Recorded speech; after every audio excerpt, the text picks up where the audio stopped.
Hello, good evening, and welcome to the Talkin Kop. I am Gav, I have Chris, and I have Ashley, and we're going to talk Trent Alexander Arnold. People probably thought we'd be on this 2 days ago or even yesterday, but no, we were up to our eyes. So we said we'll just do it tonight at 9 o'clock. Well, when we said 9, we really meant 7 minutes past 9, and then we'd be out of here by 45 minutes past 9. That's a lie, we won't. Good of everyone who joined us, thanks a million. Like, subscribe, comment, all that stuff. Let us know your feelings on Trent Alexander Arnold and what looks like an imminent departure from Liverpool Football Club. But Chris, I'm going to come to you first. It's being said it's the worst kept secret in Liverpool for quite a significant amount of time. But news has come out, news is broken that Trent Alexander Arnold looks like he will leave Liverpool at the end of the season on a free oh, Chris is gone. Right, Ashley, same question to you. It looks like what did I say to Chris? Oh, yeah. It looks like Trent Alexander Arnold will leave Liverpool at the end of the season on a free transfer, going to Real Madrid. As I said, from the word in Liverpool for the last little while, worst kept secret in the city. Are you shocked by it? No, I'm not shocked. We've had shows on here in the past talking about, who we thought would go and who we thought would stay. And most of us thought, Trent's probably off. There's a couple of signs, there's a couple of things that just sort of nudged you in that direction. I think just hearing it just kind of laid out the way it was. It still felt like a shock. I don't know why, because we all knew it was going to happen, but I think just kind of getting that last little hope snatched away that, oh, maybe he changed his mind. And I remember maybe 2 weeks ago, there was a game where he was smiling and everyone was like, well, maybe that's a sign. So having that kind of snatched away, I think it's just sort of the final nail in the coffin of a pretty shitty situation. And I don't really feel the same sort of anger. And that's probably because I'm not a local Liverpudlian, but I do feel disappointment in him. And I just feel sad that he's come to the conclusion that he can't achieve his dreams at Liverpool. And I find that really, really hard to wrap my head around. Chris, I think a lot of people have had time to wrap their head around this in the last couple of months because as soon as these players went into a year left in their contract and especially 6 months left in their contract, nothing has come out around Mo Salah or Virgil van Dijk possibly going to another club, bar something last week where Virgil and PSG and it was shut down very, very quickly. But with Trent, it's been Real Madrid since the 1st of January. Real Madrid are going to sign him. He's going to Real Madrid. Real Madrid have the deal done and then it quieted down again. It was always going to come back in this international break. But,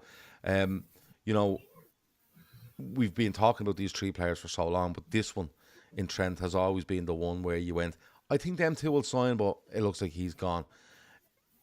It's just confirmation that of what a lot of people have thought for a considerable amount of time. Yeah, it does seem that way. All the mood music's come out. The fact that Ornstein has come out and now said Real Madrid are confident, we know he's Edwards' mouthpiece. So that's almost like someone's giving the nod, going, "Yeah, go on, you can push it a bit more now." But look, I understand people could be angry. I'm pretty nonplussed. As in, if he goes, he goes. So be it. I'm more intrigued to see what the club do to bring someone in to fulfil the right back position because they need more than just Bradley. I think because I'm 41, I've got to the point where players go to go. If they don't want to be here, sound. I think if he was going to, I think with him leaving, there's no way. Everyone said, "Oh, it's the way he's left." I don't think there's any way Trent Alexander could have left Liverpool and not got shit for it. Some of the stuff I've seen online has been I do. over the top. I don't think there is, because if he left for money, you'd say the reason I don't think he could is because he came out with the "I want to be Liverpool captain." I don't see himself playing for us. He's done all that chat, and he was doing that last year when he said winning a trophy Liverpool means more for Liverpool than it does at Man City. To have a dig at Man City, but you then go into Real Madrid, who are Man City 2.0. They're the Man City of Spain. So you've kind of just left yourself open to abuse. And in terms of Real Madrid, it was never going to be quiet. You could turn around to Real Madrid and be quiet. Real Madrid do what they want to do, no matter what player it is. They don't keep quiet about everyone knew. I was known for 3 years they'd been after Bellingham. Everyone's known the best of Mbappe for a similar time. There's no way they were going to keep quiet. So it felt the more and more it went on, it was always a matter of when, not if. I'm actually all right with it being out now. I'd rather it came out now than it still being unknown before the end of the season, because then it'd be like, the whole bollocks then of, is this going to be his last game? Constant questions. It's kind of done now, so just sort of move on. Plus, to be honest, I wondered the reason it's come out is maybe his ankle injury is a bit worse than Liverpool first thought, so maybe he actually isn't going to play again this season because his ankle injury will keep him out for the rest of the season. So, you see, you're presuming there that Liverpool are allowing this to come out. Liverpool have no say in this, and this is the thing that I do think he could leave Liverpool and everything be all right. I think he could leave Liverpool last summer and everything could be all right. I think I think the biggest problem here is that Trent Alexander Arnold has remained completely silent on Liverpool, and listen. Players leave football clubs, right? I'm supporting Liverpool fucking nearly 40 years, right? And loads of players have left and you go, Jesus Christ. And you get on with it. I've said it loads of times, you get to the, whatever it is, third weekend in second or third weekend in August and we'll be all ready to watch Liverpool again and you won't even be thinking about Trent Alexander Arnold. Unless we can see the goal and the right back's at fault. And you go, well, would Trent have done that? Because that's how the world works now. We all have to go back and we all have to be hindsight merchants. But my thing is this is a silence that it's annoyed me. If he'd have come out last summer, and this is my opinion, if he'd have come out last summer and said, look, I've won everything I can at Liverpool. Jurgen Klopp leaving has had a massive effect on my career. I have a chance to go and try a different culture, a different league. I have a year left on my deal, but I want Liverpool to get some money for me. And he'd went. I think people would have went, what are you leaving for? But would have been okay. The big issue here for me is that I know what you're saying with regards to an injury and maybe he's injured and he won't play. But Liverpool are and let's not get this twisted. Liverpool have no control over what's going on here because Market, Ornstein and others are doing the bidding for Trent Alexander Arnold. They're doing his bidding. He hasn't come out and said a word. Right now, unless by some miracle Trent Alexander Arnold is staying at Liverpool, which I highly doubt, right? Yeah, and he's saying, ignore all that. I'll just ignore all that. They're all just talking shite. The truth will come out. Because Trent Alexander Arnold, in the last 48 hours, has seen it splashed all over every publication, every website, every sport website, football website, whatever it might be, in the world, that Trent Alexander Arnold is leaving Liverpool, and he sat and said nothing. Now, if he's leaving and he's signed a deal with Real Madrid, which he can announce at any time, he should come out and say it, right? And people will say, oh, well, maybe he needs a bit of time and he's going to make a video and all. Come on, if you're going to make a video, why doesn't he just go out and say, right, this is going to come out? He knows it's going to come out and go and do a video beforehand. Do you know what I mean? And that's why, listen, you can talk money. The money is supposedly 70 million quid signing on fee. He's getting 250 grand a week, whatever it might be. He's like, he's making an absolute fortune out of this. And fair enough, right? And if you can get past the no fee thing, fair enough.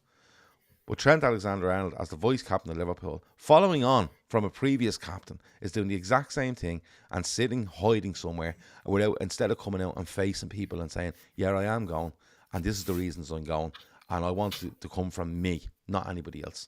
But that's not how it's gone. And for me, that's the disappointment in it all. Like, I think it'd be much easier for people, and I don't know if you agree actually, but I think it'd be much easier if he comes out and says, I'm leaving. He makes a statement, I'm leaving the club, I'm here till the end of the season, I'm going to try to get back fit to help us towards the end of the season. I'm going, new culture, new league, new experience, broaden me horizons, whatever it might be. But he tells you, not fucking Market or Ornstein or fucking Rahman or whoever they are. He should be telling us, actually, no one else. And that's the worst thing about it all. That's the worst thing for me about it all, actually. I don't know if you agree. I do agree with that. I do agree that, I would expect more from him.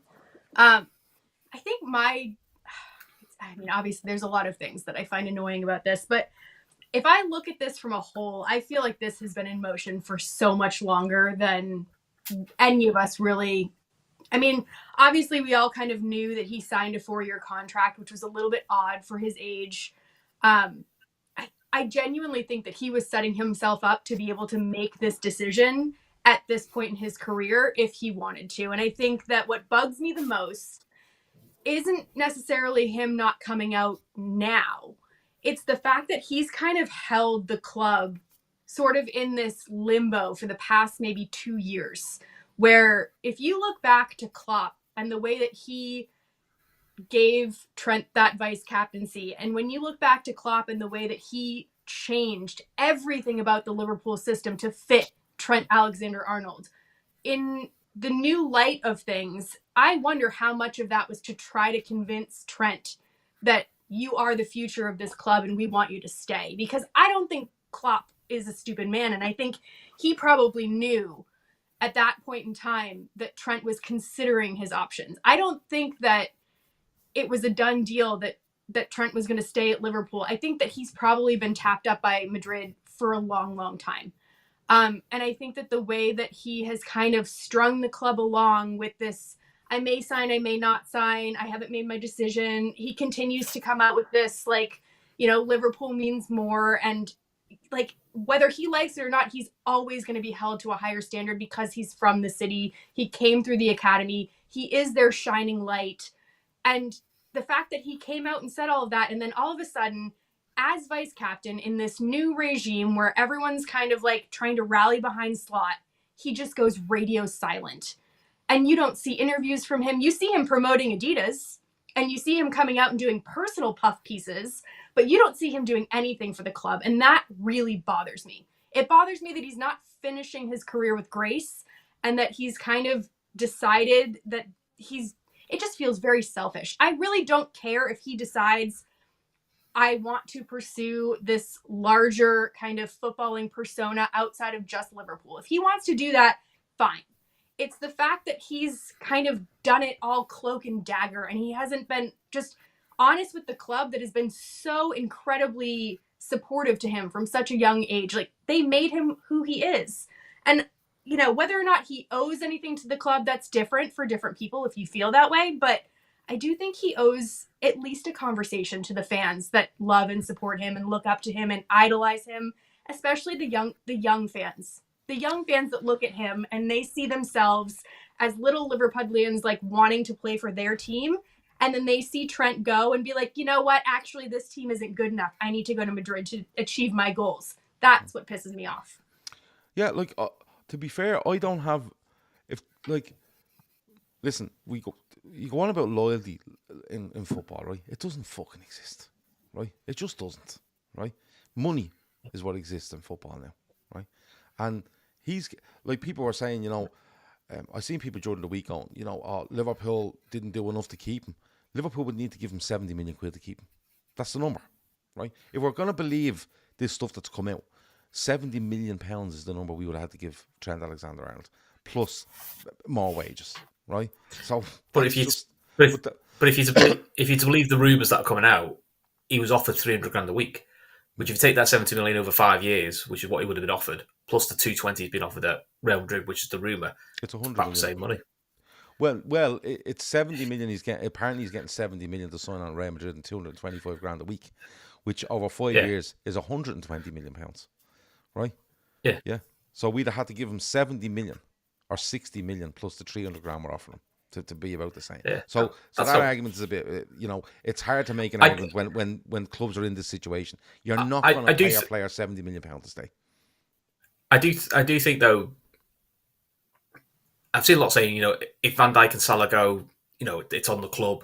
If Trent goes, a lot of going, the club get off scot-free. It's a bit of both, because the 4-year thing, when you look back, is a bit odd, and that was Edwards' watch.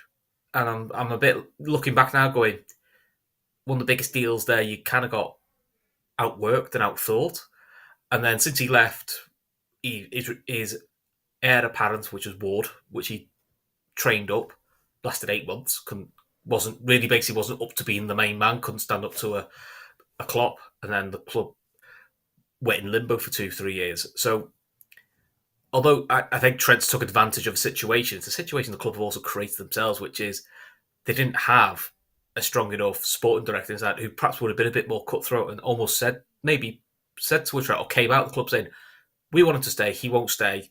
If the right offer comes in, we'll let him go," and almost like force the issue to say do something. But yeah, but the didn't. rumor going around is that he was basically told by Real Madrid, run down the contract and sign for. What Real Madrid? That's what they do. Yeah, that's fine. And listen, we can all have a go at Real Madrid as much as we want, but if Real Madrid are doing that and being successful at it, if Liverpool were telling 5 players around the world, we'd be going, this is fucking amazing. So that it's not, for me, it's not about Real Madrid. It's not even about the money, because it's for me, it's more the timeline on it. Now, don't get me wrong. If Trent had to come out on the 1st of January and said, "Listen, I'm leaving the football club in June," right? I'm leaving the football club in June. The club have offered me a brilliant deal, okay, but for reasons, for footballing reasons, I want to go and try something different. People will probably go, "He's fucking spoofing," but part of you will go, "Well, fair play to him for coming out and saying it." But the fact is, it only makes it look worse if Trent has known this for 6 months, a year, whatever it might be. People are talking about he takes a 4-year deal in 2021 instead of a 5-year deal because, that gives him the 1 year less in order to sort this out and go to Real Madrid. What I'm saying is, take it, and we haven't even gone to the footballing side of it, but as a person, right? And don't get me wrong, I've just said it, there's no loyalty in football. But if you've grown up playing for this football club, and whether it's Liverpool or Manchester United or Man City or whoever, you've grown up playing for this football club where they've given you your first team debut. They've made you what you are, yeah, but you still have to work very, very hard to become what you are as well. You've become an international. You've won a European Cup. You've won a league. You've won FA Cups, League Cups, World Club Cups, Super Cups. You've won it, right? There's an argument to say I've won everything I can. Can I go somewhere else and try something else? Absolutely. There's no problem there, right? But 2 things for me. If you're going to go, come out and say you're going to go. Be upfront about it. But it's got to the stage now where market and all them are doing his bidding. And I just can't. That's the bit I can't get past, Chris. I can't get past the fact that a player is sitting there knowing exactly what's going on. And instead of coming out and saying, this is why I'm going, this is why I'm going. He still loves Liverpool Football Club, loves everything about the city, loves the people, loves the players, the manager, whatever it might be. But I want to try something different. You might think he's spoofing, but at least he's told you. At least you're not finding out. You're finding out second and third hand here. From, by the way, people that 48 hours ago knew fuck all about this and had nothing to say in it, but all of a sudden know everything. That's the killer for me, Chris. And it's more of a legacy thing than a financial. The financial thing is down to the club. The club should have turned around last year and went, he's not fucking staying. Right, we're going out onto the market. Right, now he'd have to agree to go, but he would look a hell of a lot worse if Liverpool said, he's not signing, we need to get some money for him, we're going out on the market, Trent's refusing to leave. That looks horrendous. But the second way to look bad is what he's doing now. That's I don't know what you think on that, but that's where I am on it. Yeah, I mean, no, you make good points. Maybe because this has been talked about for about 18 months. I think maybe I'd made peace for ages ago. And go like, if he's going, he's going. I think there's. I do think, and I don't know if Ashley would agree. We've done a lot of these post-match shows. Ever since the talk that he's been going and coming in, and listen, it's the way of the world. I don't think he's played that bad this year. I think he's been all right. I think there have been really games this year. Yeah, I think there have been games like United was horrendous. United, which was horrendous. A game when a lot of Real Madrid shite came out. But all players have that. But I mean, I love now everyone's rewriting history that he's average or he's been shit all year. He's been shit for 2 years. And it's like it's not. I get people are annoyed or some people are hurt, but where I think he's difficult to replace because of the type of passing range he has. I think because he's so difficult to replace. But I think because he's so unique, I wonder if this gives Slot, maybe this is a nice this is like a nice opportunity for Slot to do something creative. Going, maybe they look to do more of a traditional up and down fullback, more of a right-sided Robbo, which Bradley's probably more that ilk. Another one like that, and maybe Liverpool then go, we're actually going to look to get our creativity more from wide forward and a centre mid. That's actually where we're going to replace the Trent creativity dynamic. Because look, we saw in the cup final, and I'm still of the opinion if he hadn't got injured against PSG would have got through at Anfield, because he was ripping the arse out of them in the second half, and you could see he was getting more and more into it, and actually that he was going to create something. But unfortunately, he turned his ankle, and that was that. That's the only worry I have is the cup final. We did look a bit like you needed that bit of a magic touch, which we've seen this year. He's done that. The pass against Arsenal, sets up the opening goal against Brentford. He's had big moments. He's had big passes. So that's what I'm talking about. I mean, I've seen plenty saying that, don't play him again the rest of the season and all that. He won't play again the rest of the season. No, if he was fit to play, say if he was fit to play at the weekend, I'd play him. Because at the moment, he's still your best right back. Captain? But you see, the thing is, like, I think that's keeps it. Yeah, but like, don't get me wrong. If he's fit to play, you play him, right? But he's he's actually not talked himself. He's manoeuvred himself into a corner here, right? Because people are in the chat there saying he hasn't done, according to different people, he hasn't done a media zone interview since September. He famously he goes to an event with Jamie Carragher and warns Jamie Carragher not to ask them about the contract when they're on stage at a live event. He will not he would not talk about it. And to be fair, I thought at the time he's not talking about it because they're probably still in negotiations, or he wants to, if he's made the decision, he wants to be the one to come out and say it at the right time. But that's complete bollocks, because every two-bit fucking journalist is out there now pretending they know everything. And like, actually, when you look at it, like Chris is saying there, people are rewriting history. Some Liverpool fans are probably rewriting history. I haven't read an awful lot, and it's like, oh, he's easily replaceable, which I think is nonsense. But then you have the other side, rewriting history, where all of a sudden it's like, oh, Trent's irreplaceable for Liverpool. Trent's their biggest star. Trent's their most creative player. When 2 months ago, Trent was the weak link, and you had to get at him, and he couldn't defend, and he was this, and he was that. So everyone's rewriting history. Actually, they just are. Like Gary Neville is. I have a tweet from somebody, right, which I thought was a great tweet. And let's give the G Nev a shout out. Barry on Twitter at Backseatman LFC says, Neville. I've seen this. Gary Neville, who was very publicly and consistently criticised Trent for the past 5 years, just sat on the latest Stick to Football and philosophically pondered whether Trent might be leaving because he feels underappreciated in this country. He has got to be taking the piss. There's also a follow-up tweet to that. He is the spearhead of that campaign. Yes, of being, and that's the problem. Like, he is the one that's out there, with that narrative. I don't know. I think that's Gary Neville, and in a nutshell, though, he'll follow wherever the spotlight goes. But Roy Keane's the same, because Roy Keane said he wasn't good enough to be a Tranmere defender 3 months ago. Now Roy Keane's saying he's been Real Madrid caliber for years. Mm-hmm. Make your mind up, lads. Yeah, it's. I think what's his name? Neil Axon had it right. Don't worry about the concern of Mancunians. If they're saying they're concerned about us, they're not. Yeah. They're not, and it's just something to make themselves feel better. They're hoping this is the fall they were hoping was going to happen this season. That's all. Yeah. That's all it is. So they thought everything would go to shit, and now they're hanging their hat on Trent. Yeah.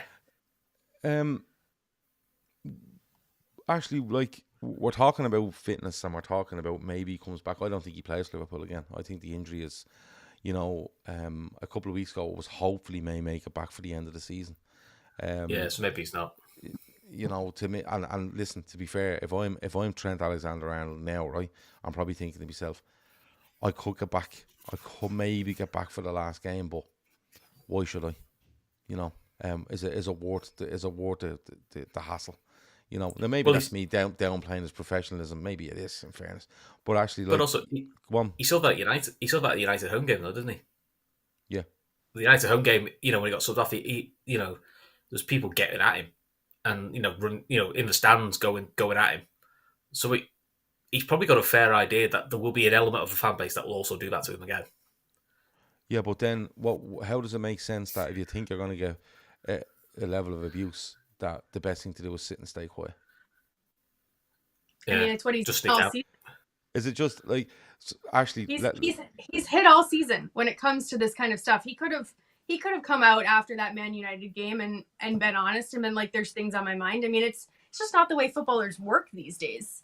To be fair, like I think he comes out with as much better if he leaves Liverpool for the fee last summer, which probably isn't a possibility if he wants to go to Real Madrid, because they'll say, no, you stay with our 1 more year and you'll be with us. Or he comes out in January straight off the bat and says, I'm trying to win the league and whatever trophies Liverpool were still involved in, and but I will be leaving, and this is the reason I'm leaving. Because now anything that comes out is like a reaction to the fact that your mates in Madrid have dropped this on you. Not a great look. And market is Madrid. Market is Madrid's paper. He's off there signing contracts apparently as we speak, as we're going for a title challenge, as we're closing out this season, and he's off doing this. And I get it. Like, obviously these things had to have happened at some point in time, but it's the whole thing just stinks. Like, the fact that it's all nicely lined up for him to kind of fall. I think it was Andy Cantwell that said he's like that Homer Simpson that's just trying to kind of like go back into the bushes. Yeah. Like, that's what he's doing right now. And why would he come back and play if he wants? Like, he's probably not going to want to risk his ankle or his injury or whatever. He's probably all set to go. Well, let me ask you this then, Ashley. You know, let's say for argument's sake it's the 27th of March. Let's say on the 27th of April, Liverpool still need a couple of wins to win the title, and he comes back fit. We've seen how much of a distraction, you know, I think Liverpool have done quite well in dealing with the possible distraction of these 3 contracts, and I think the Liverpool fan base have done really well in concentrating on the football, even though this is on the side. Now, there's been a lot of talk, but we haven't let it creep in, you know, the sort of way. But if the dog on the street knows that he's signing for Real Madrid, but he just hasn't confirmed it yet, which is, as we said, an issue. If he comes back and plays, surely that becomes a massive distraction to everything that Liverpool are trying to do. I mean, that's the balancing act with Slot. Like, you probably can't exile him completely, because you can't, cut your nose off to spite your face and that all. Like, if you need him and the chips are down, like, I'd rather have a Trent than not have a Trent, I think. But then again, if he plays like he did in that Man United game, it's probably better not to have him on the pitch. So we have to trust Slot to be able to kind of look at what Trent produces on a training pitch if he does get fit. And we have to trust him to make that judgment call, because I have no idea. I have no idea what version we would get. I think that Slot would play him because I think he's a pragmatic guy. I have no idea what kind of reception he would get. I think they'd hope to use him as an impact sub like they did at Newcastle. Newcastle away. Maybe. You see, I think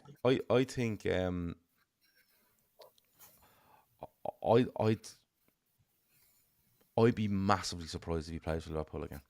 And to be fair, if I'm Trent now, I'm probably thinking, if I'd have held on to this for another fucking 3-4 weeks, we could have had the league wrapped up, and this news would have been a softer one if you're champions, you know, the sort of way.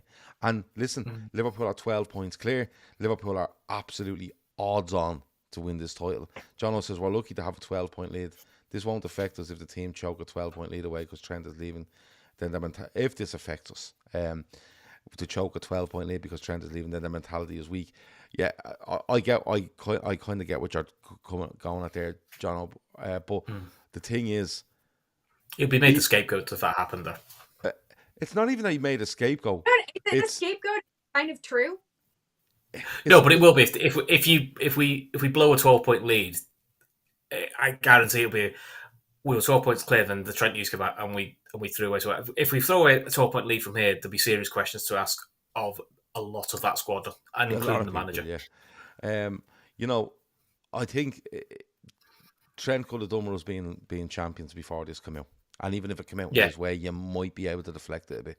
But the fact that Liverpool are, 4 wins away from the title, and there's a massive 4 games coming up. If Liverpool take 10, 12 points in the next 4 games, they're on the verge of winning the title.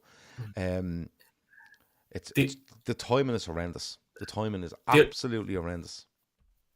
The only bit that's come out that's annoyed me, I won't say pissed me off because I haven't got the energy to get wound up over stuff like this, is a few of the Spanish papers, and I think Ben Jacobs, the journal, are now saying Real Madrid expecting to play in the Club World Cup. Yeah.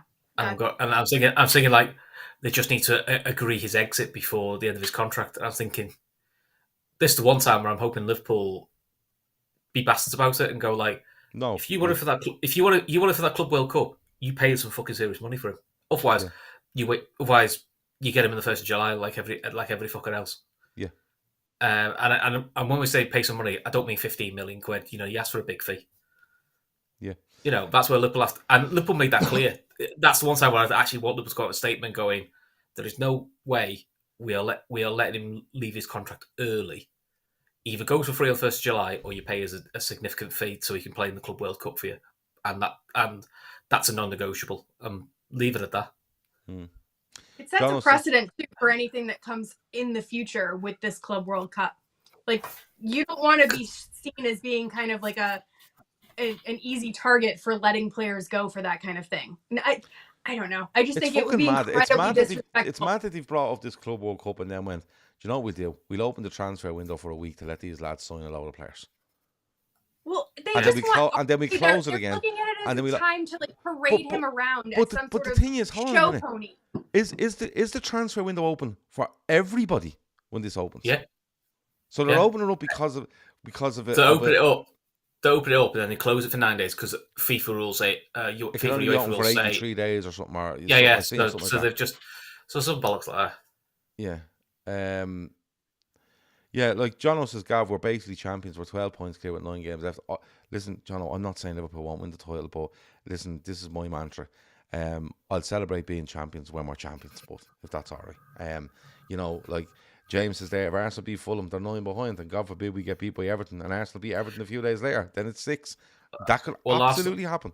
Well, I think for the next 6 games, Arsenal play before us. Yeah, of course they do. This scenario is going to be there, and it's going to pop at us every week. And also, don't think that's not deliberate. That's how Sky and TNT are going to get the close to get to a title race. Of course, is try and put some pressure on. Actually, in a footballing sense, take away the way this is happening, the lack of a fee, who he is, position he holds in the club, where he's going. In a footballing sense, I think he's a fucking massive loss to Liverpool. Because I think the whole thing of he can't defend and all this is all completely over-egged, to be fair. He's under a massive spotlight to be the creative force that he is and be, the most solid right back you've ever seen. And you can't have it both ways for me. Like, there isn't a fullback in the history of the game that has been creative as him, and also being like the best of right back you've ever seen. People have talked about Conor Bradley being a natural successor, but me and you were talking about earlier, saying, look, there's an awful lot of niggly injuries in kind of key areas to Conor Bradley's body early in his career. It's gonna take something really clever or something really big to replace this player. Let's not make no bones about it. Yeah, I think it would be a fool's errand to try to replace him like for like. I don't think you're ever going to get that. I think, we've always said that Trent's a unicorn, whether it's generational talent or whatever kind of wording you want to use. He is a fulcrum of creativity in our team, and losing that means that we're going to have to find it. And it doesn't necessarily mean it has to come at right back. And it doesn't necessarily mean it has to come from one person. It could come from a few different players. The thing with Trent is so much of our play gets funneled over through him or through Mo on that right side. And we do kind of sacrifice other areas of our play to facilitate both of those players. And God forbid we lose both of them. I don't even want to contemplate that at this point. But I do think that what might happen going forward is you might end up with a little bit more well-rounded of a team rather than kind of that right-heavy creative side that we've had, where if one of those two players is having a bad day, like Trent or like Mo, it becomes quite easy as an offensive team to kind of tackle that. Obviously, if they're on their game, there's no one better. And I'm by no means saying that, we're better without them.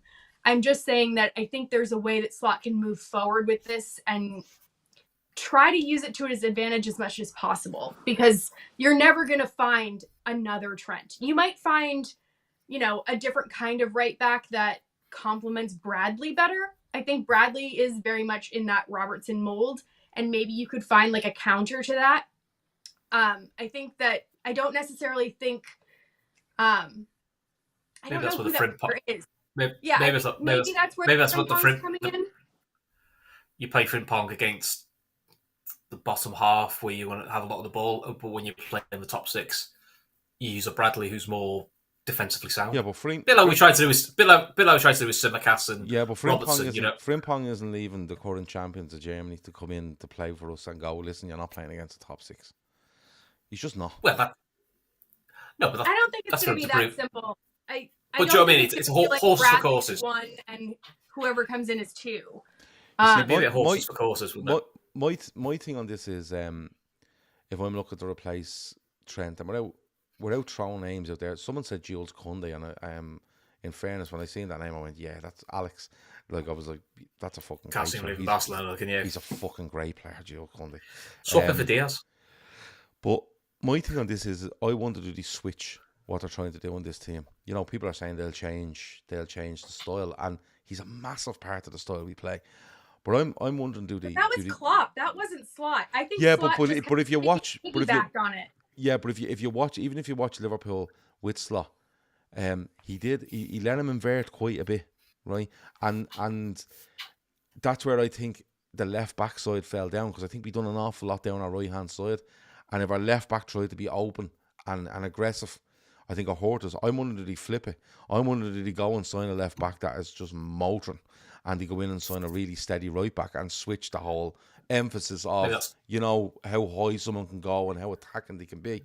It's not my fucking job. Obviously, it's theirs. Maybe that's the Kirkus link then. Yeah, it could be. But it's a big ask to bring somebody in. And I think it's a big ask for Conor Bradley, just in the way his body is. It wouldn't be surprised if they brought in someone a bit more experienced and said, you know what, let's bring him in. I think that might be more of a shout, where you bring someone in and go, solid, experienced. We get 2 or 3 years out of him, and Conor Bradley is absolutely motoring to become the heir to that. That's where someone like a Kimmich would have been ideal. But obviously he's signing a new contract now. But someone like him on a free actually would have gone, that would do, because he could be your main right back and blood in. I don't necessarily see them doing that, though. I think that they're going to look at the PSG model and look at bringing in kind of that youth talent and really try to infuse the entire team with kind of fresh blood that's just going to propel them forward.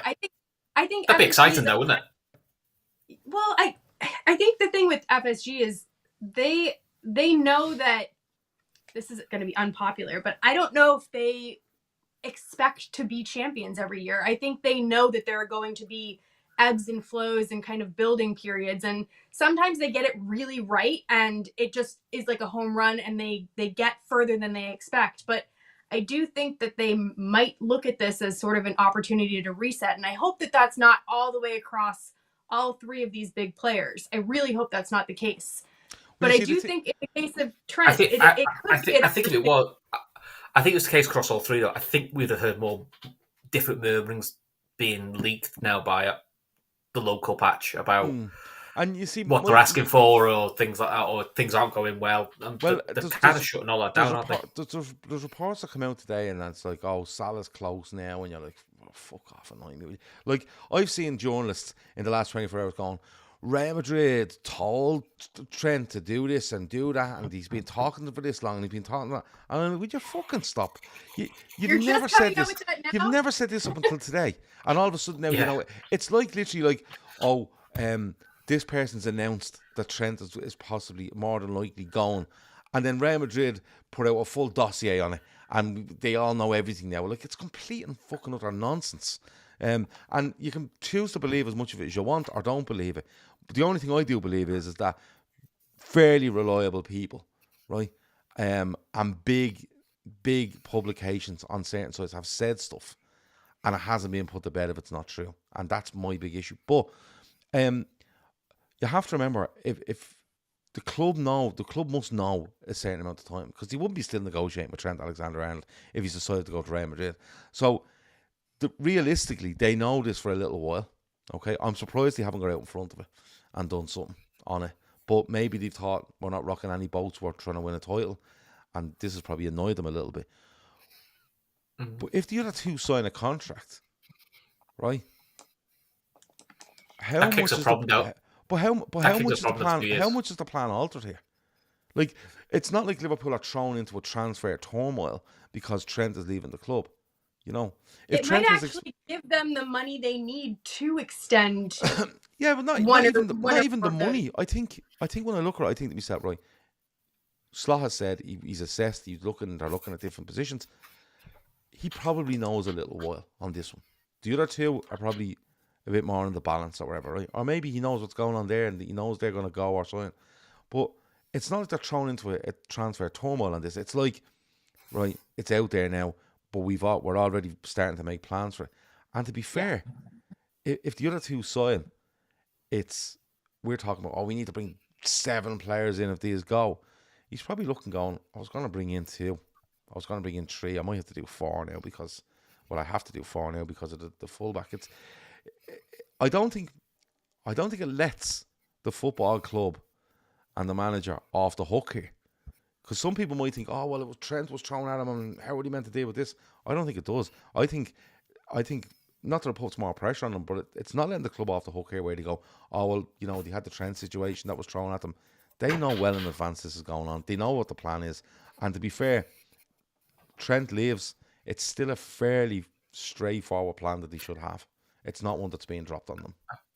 I think, me personally, and it's weird to say to a side that's about to win a league title, I still think you can make an argument for comfortably 6 players, assuming Van Dijk and Salah stay. And if Salah or Van Dijk went, you're looking at 8. I mean, 6 players in the summer is a lot. It's last time I remember Liverpool doing that many players in the summer was probably the early Rodgers era or the Kenny Dalglish second spell. That does worry me slightly because 6 players takes a lot of bedding in. But to me, there's 3 defenders, a midfielder, 2 forwards you need. I mean, there will be players leaving as well. But you're probably still kicking the Salah long-term wide right play. You're probably kicking that down the road, maybe for the summer after. But the thing I think you've got to get the centre back in that you think is going to be potentially the Van Dijk. It is a risky thing, right? But here's the thing about it.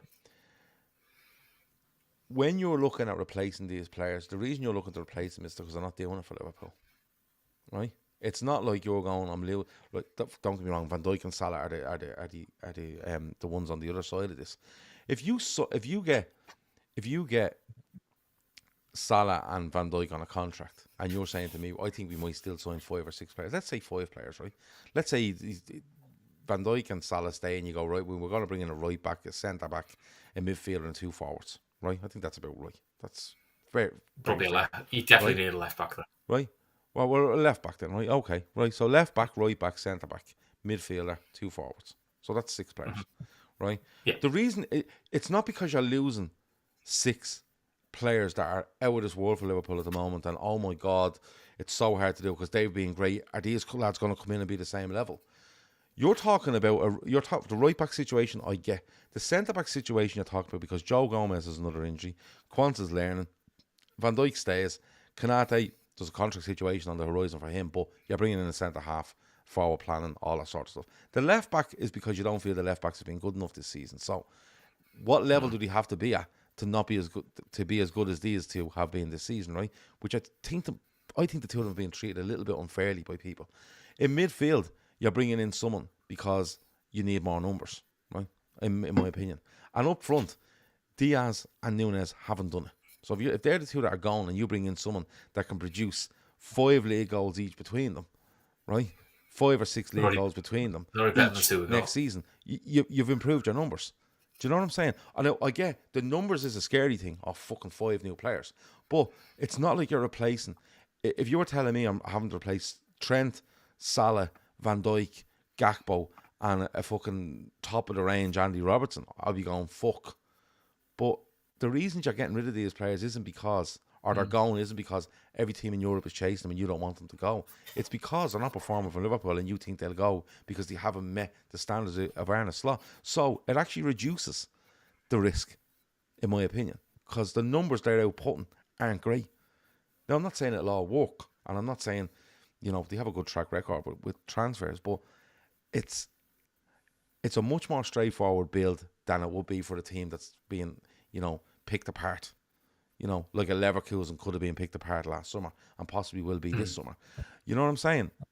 Does that make sense to you? It's like it is a rebuild, but it's a rebuild to improve output and quality, not to try and maintain output and quality at this moment. I think that's what it is. I don't think you'll see 2 forwards leaving anyway. I mean, we have to look at what Hughes has done at Bournemouth too, and like, I was just looking up the. We can't look at what he's done here, can we? Really? Yeah. Well, I was just looking up like what he did over the course of just this past year and the players that he signed, and not all of them are hits, but I mean, I didn't know what Huijsen was doing last year. I had no idea. I didn't know what Sinistera was doing. I didn't know what Ivan Nielsen was doing. There are players that he brought in, and none of them were really over. I think Ivan Nielsen was the highest spend at about $37 million or euros. There are players that he brought in that, have been Bournemouth level Premier League quality. I'm curious to see what kind of market we're going to be shopping at. I mean, he brought in a lot of players over the course of that last summer. I think there's about, 10 of them. And granted, I'm sure that they needed them. I'm curious to see, is that the approach that he's going to take? Is he going to go more for quantity versus big names? And is he going to look for, that's kind of Hughes' thing, where he looks for talent that hasn't really had a price tag slapped on it. So all these links to like Isaac and stuff like that, I'm not sure if that's the direction we're going to go in. I have no idea. I'd quite like to try and do the Gravenberch trick again. A quality player whose stars fallen. Because when we signed Gravenberch, he didn't have the hype around that he had 2 years earlier before his Bayern move, which we also tried to get him in. And sometimes those moves get. I think the number 9 probably needs to be, if not a big name like an Isaac, and I don't think it will be an Isaac, because one thing I have noticed with Liverpool is if a certain name is in the press loads, Bellingham, Tchouameni, Valverde, just go and Julian Alvarez and let's end the argument. Yeah, they're not going to happen. Generally, if Liverpool are going to go and spend big money on something, it's quite cloak and dagger, and you hear about it quite late. It wouldn't surprise me if it's your man from Frankfurt. Yeah, I know the name. Yeah. He's 6'3". He's rapid, tearing up goals. Hasn't broken into the French main squad yet, but that's not surprising because that French main squad's ridiculous. I mean, the under-23 squad's just as good. I can see Liverpool maybe looking at him. Yeah, couldn't think. I can see Liverpool looking at him. He'd still be a big fee. He wouldn't be an Isaac fee, but he'd be a big enough fee where you go, okay, that's something exciting, something you could get behind, and then you have that experience of a Salah and a Gakpo either side of him. I can see that. I mean, listen, I'd love Alvarez and an Isaac. I don't see if Newcastle Alvarez is the one. Champions League. Alvarez is definitely the one. But not if we need like 8 players. Like, it's kind of like the Bellingham discussion where all of a sudden we found ourselves in a situation where maybe we could have signed Bellingham, but we actually needed an entire midfield. And we had to make that decision where but you have to remember, price and you have to do more quantity. But if you're selling Darwin Núñez and Luis Diaz, you're clearing £100 million. 100% you're clearing £100 million. So It's not. Especially down. They can't spend Especially, pennies. That's not what I'm saying at all. I mean, I No, think no, they're I'm not going. saying we I can think spend they're pennies, going to but be what I'm given saying is money. Liverpool are well within the reach to turn around here and say to Atletico Madrid, how much you want 100 million for Julian Alvarez. They can go and spend it. They absolutely can. They can. But I think what's going to happen is I think you're going to see a lot more functional, what you would see as functional players being signed here. That's what I think. Because I don't think Darwin Núñez is a functional footballer. I think he's a moments footballer. He's streaky. He's mad. Luis Diaz is a moments bit of he's hard working, and I like him. I have to say I really like Luis Diaz, but I think he doesn't function. I think if he gets more functional players into They this need side, football I think he'll actually. intelligence. I think he'll. Yeah, I think we'll keep the ball better. I think. That's the way I think about it, and that's why I don't think the Kerkez one. I don't. It doesn't set my world on fire. The Kerkez one, because I don't know if he's functional. But if we switch that emphasis on the sides of the pitch, Kerkez probably does work. There's loads to think about. But on Trent, listen, he's going to be a huge loss for Liverpool. Could we have got a fee? Possibly. If the club would have been a bit more hard line on this and went, look, if he's not going, or if he's not staying, we're selling, and we'll take the abuse if we have to. It'll all come out in the wash. But the fact that we're still sitting here nearly 72 hours after this news breaks, and there hasn't been a thing from Trent Alexander Arnold, I think that's the most disappointing thing of all of it, because I mightn't agree with what he says, but at least he's come out and said it. It's a bit like, if you have an argument with someone, you go, well, I don't agree with you, but I respect what you've said, the sort of way. And that to me is the big thing. We've run way over time, because in about 2 minutes We always do. Yeah, we always do. Thanks a million to everyone for liking, subscribing, commenting. If you haven't had a look at our Patreon, go over and have a look. Patreon.com/Talkin Kop. There's been loads of stuff on there. I think we've put about 20 shows out in the last couple of weeks on there for people. There's video versions, there's audio versions, there's pre-recorded stuff that you can get involved with, a live chat in there. There's live stuff for the members that you can get involved there as well. Go over, have a look, try it for a month, see how you feel. I think you'll stay if you come over for a month and have a go at it. In about a minute's time, there's a live drop going to happen, which is a Liverpool 11, but without picking players, you have to pick goals from each position. Keith from this parish was the first man to have a go. It is going to go live, and if you're on our Patreon, you can head over there now. You can watch it, and you can live chat with everybody else that's watching at the same time. We've been quiet on the YouTube front over the last week to 10 days. It's been deliberate. We've tried to get the Patreon stuff going. We've tried to cover a couple of shows out here, but from Monday, it's 8 weeks of mayhem from Monday. I'm not lying to you. I was looking up dates and stuff like that, and there's just so many shows to do. There's so many bits to talk about, and we will be bringing you live shows. We'll be bringing you Patreon shows live from members. We'll be bringing you pre-recorded stuff from Patreon as well. So it's gonna be busy from Monday. Thanks to Chris. Thanks to Ashley. It's been eventful. I don't think this is the last time we're going to talk about the exit of Trent Alexander Arnold from Liverpool. I don't think it's the last bit of news that's going to come out about it. I think this might rumble on a little bit. And if it does, we'll be here to chat about it at some stage. That's been the Talkin Kop. Thanks a million. Over and out.